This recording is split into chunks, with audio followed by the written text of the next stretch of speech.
So, fairly often I've heard it said that veganism is a privilege. Usually this is inserted into a discussion about animal rights by a meat eater as a way to make a vegan feel ashamed of their privilege or guilt them into quietness, halting the conversation by suggesting that the vegan's being unsympathetic or insensitive to the circumstances of others who aren't as fortunate as to make the decision to go vegan. Ultimately, this is used so that a meat eater can avoid having to address their own values head on. I'd like to add a little clarity to this conversation. Having privilege doesn't make you a terrible person. Understanding the privilege that you have and using it for good in unselfish ways is entirely virtuous. This is taking the moral responsibility that such privilege gives us.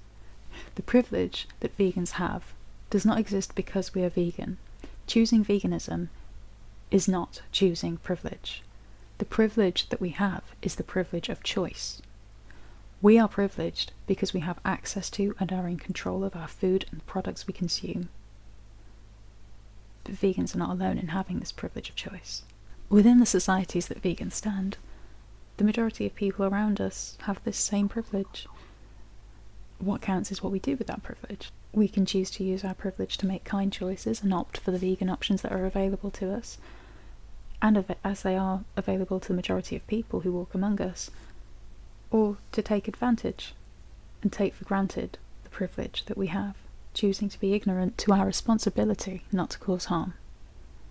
The harsh truth is that if you have this privilege of choice and continue to abuse animals, then you are recklessly enjoying the benefits of your privilege without taking any accountability for and rejecting the responsibility that you have to use your privilege for good. Of course, there are some who have more choice available to them, making it far easier for them to make that kind of choice, as there's less of a personal sacrifice of taste or convenience, and the choice is much more comfortable for them to make.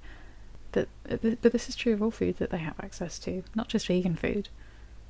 There are, of course, those who are not in the privileged position where they are able to make the choice. But veganism is far more accessible than those who call it privileged would have you think. A vegan diet is no less accessible than buying pasta, or going to McDonald's, picking up a bag of potatoes, lentils, rice. This is cheap and easy, widely available stuff. While those are genuine circumstances that real people are facing, sadly there are people living in food poverty, dependent on food banks, and not in control of their choices. And that's true, but the notion of veganism being a privilege or being too expensive really steals the choice away from a lot of people who do have a choice by hiding how accessible veganism can be for them. Something that really rubs me the wrong way is when I hear people who are in quite extreme privileged circumstances using this scenario to dismantle veganism and justify their own choice to continue consuming animal products, such as online personalities who have extremely fortunate careers. Streaming video games or vlogging, for example, can be incredibly financially rewarding, and are often less emotionally and physically and time draining than traditional careers can be. This is great for them, and very happy for them and their success, but it's worlds away from the living circumstances of the people that they claim to speak for. I've seen, for example, live gaming streamers explain that a modest estimate of their earnings would have them earning upwards of $70,000 per month. These same people, or this same individual, also described veganism as a privilege out of reach for him. When somebody in this position rejects veganism due to its privilege, they fail to recognise that they're widely financially privileged, beyond the reach of nearly all vegans. And it breaks my heart to witness this deception, as they don't speak with the voices of the truly impoverished, but co-opt the suffering of others that they're not experiencing and that they don't have any claim to excuse themselves from taking any of the responsibility that comes with their own privilege. This also does an incredible disservice to the animals. Not only as these individuals continue their engagement in animal abuse, but they steal the option away from those who are privileged enough to make a more compassionate choice than they do currently, but have their choices hidden from them by somebody who exaggerates the cost and denies them of their opportunity to live in a way that aligns with their own values. When you opt for veganism, you do not become extremely privileged, and this is not done at the expense of those who have fewer choices. You simply use the privilege that you already have to make a compassionate choice, rather than relax into your privilege with ignorance. I'm aware that I have some privileges in my life, I am white. I speak English in an English-speaking nation. I was a gifted child and my parents were loving. We didn't really have money growing up, and had it not been for EMA and working part-time around college, I wouldn't have been able to go. Once I finished college, I had to get a job. I didn't have access to a computer at home until I saved up for a cheap laptop, which I bought myself with savings from my part-time job in 2008. Personally, when I went vegan, I'd just moved to a new location, far away from my family. I was earning what would have been £14,000 per year at the time, which, adjusted for inflation, would be like earning £17,000 today. That was 10 years ago. I had no support network. I was away from my family and friends. My work was a 45-minute walk in each direction. I didn't know any other vegans, and sure, there are definitely people in worse off situation than that, but at that time I decided to go vegan because I knew it was the right thing to do. And to be honest, making that switch was easy. This was 10 years ago, when there were far fewer alternatives to animal products on the shelves. The ones that were around weren't too great either. My rent cost, in line with the national average of around 30% of my wages. I did not have that incredible fortune to spend a few years at home in my parents' home, nurturing a social media following so that I could earn a passive income while essentially having fun. I had to work, I had to earn a living, I had to travel on foot to work, I had to work a mundane job that I didn't love, and sure, my circumstances have improved since then, but it was in those circumstances that I was able to make the choice to go vegan and to adopt a vegan diet with no support, with very little financial luxury, with the time demands of a full-time job. And I know these aren't the worst circumstances that anyone could face. I've been fortunate to remain in employment my entire adult life, and I've been fortunate enough to be able to work my way up through my career so that things are easier for me now, but you could hardly call the circumstances that I was in when I met veganism privileged beyond that which is accessible to the majority of the population I live amongst. When I say that veganism is accessible to the majority of people, I say it because I know it to be true, because I've lived it.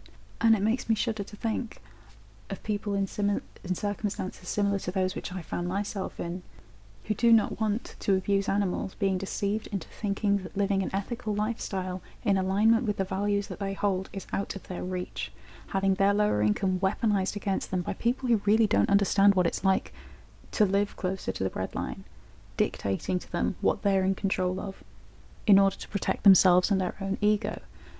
For people in that situation to have the power of their own choices stolen from them, hidden from them. Veganism is not a privilege, choice is a privilege, and you probably have more choice than you realise.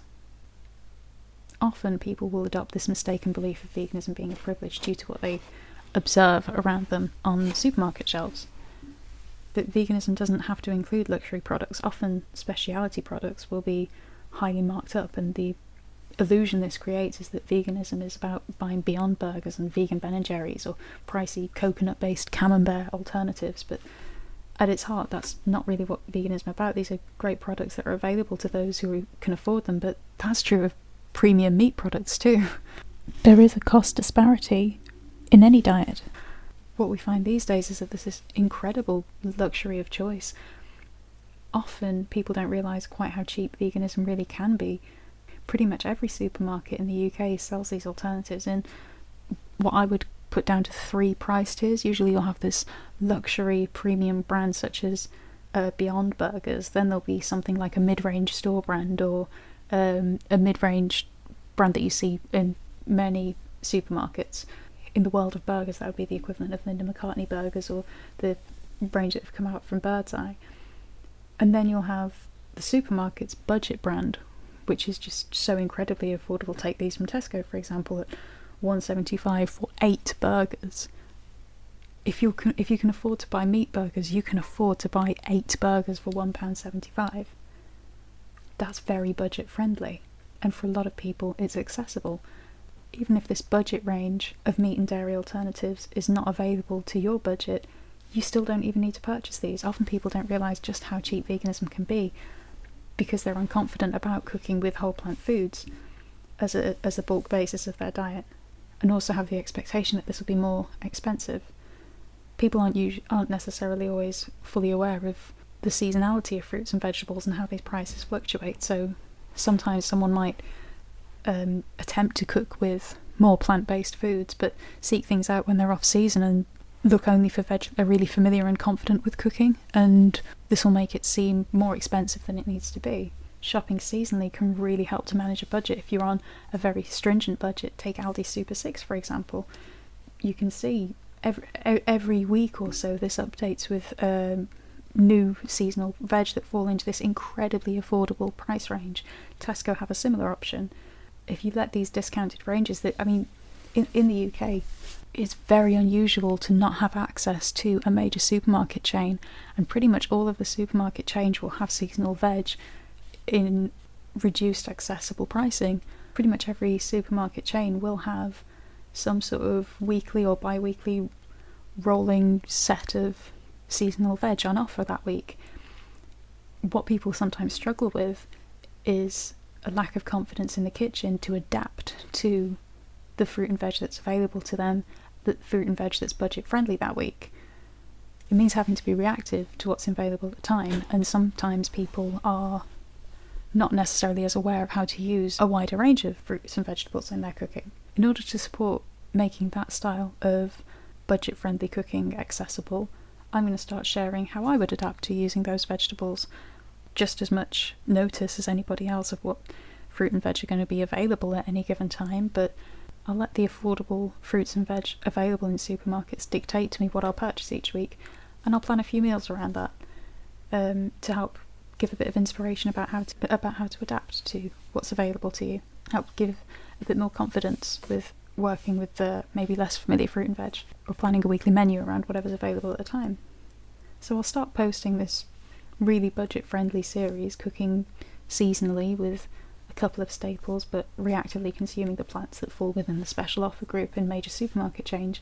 But in the meantime, I would invite you yourself personally to reflect on whether you truly do have this privilege to make the choice for yourself, and not to allow somebody else to disempower you from using the privilege that you do have to do good, to go vegan, to save lives, and to be the person that you deserve to be. Be proud of the choices that you make.